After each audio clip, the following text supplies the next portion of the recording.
Tensions escalate between Sadiq Khan and Sadiq despite her resignation, as now we are hearing a number of people in the Metropolitan Police Federation are pushing for Sadiq to resign as the Mayor of London.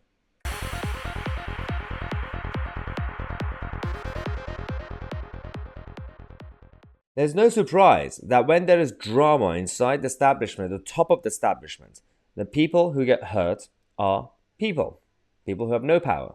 All of us, as the taxpayers and as the electorate, who sometimes we have power to fire and hire some of these people, but not all the time.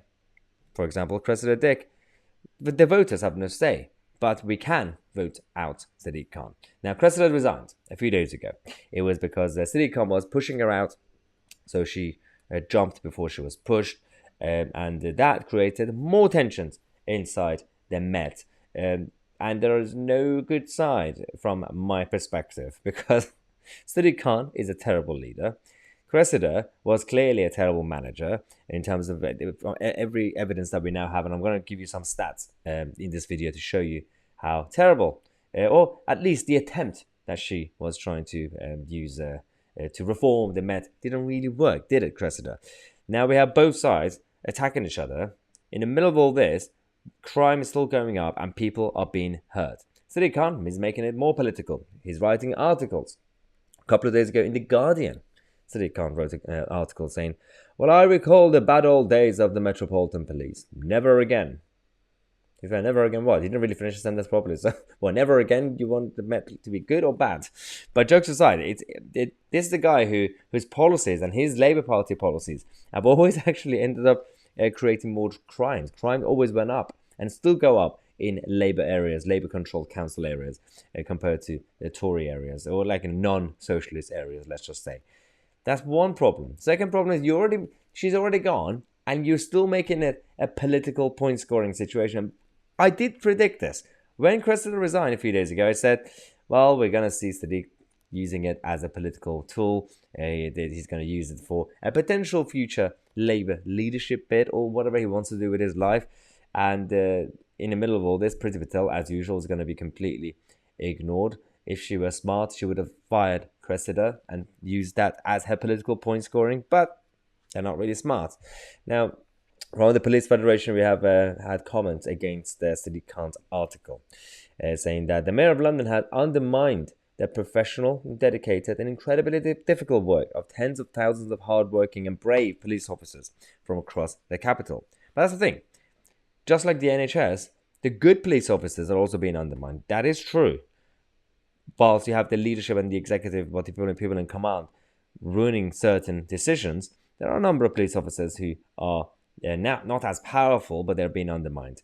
But then he says that we have let the mayor's office know that in no uncertain terms how brave and diligent our colleagues are and deserve. But yeah, we get that. You're the trade unions of police officers. You have to say this. But then he defended Cressida, saying that she was reforming. She was changing. The culture is changing. We are deeply disappointed with the actions of the mayor. So right now, it's basically an infighting. We have no say in this. It's nothing to do with us. Everything's personal. It's not really about professionalism either, because we have the stats. You can look at the data from the Met themselves, that the moment Cressida became the commissioner of the Met, the red section of the graph, that's the crimes going up. So that didn't really go down. And despite the lockdown situation, do you remember when Priti Patel stood up at the beginning of the first lockdown, the press conference, saying, well, crime went down? And we're like, yeah, because everyone's at home. But despite that, in London especially and other places, it's still going up. In terms of like the data that we have in London data, that is more embarrassing for Sadiq Khan as well as, of course, Cressida herself. But the blue section, that's the crimes that are being solved. That's going down. That rate is going down, and that is bad.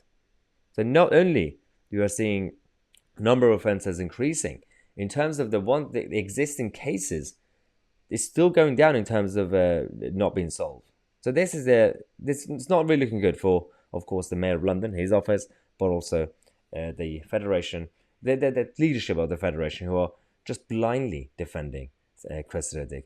You're all crazy. You're all wrong, and we're being damaged in the middle of all this as people who can't really have no say.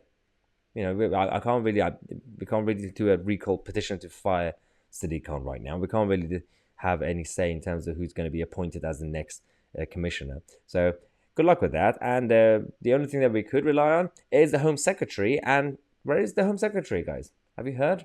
Not really sure what Priti is up to these days. So everyone's crazy. But we are here to give you guys the details and the truth and the reports that you're not seeing from anywhere else. So subscribe to the channel. Thanks again for watching. I'm Tousi, and we are the media.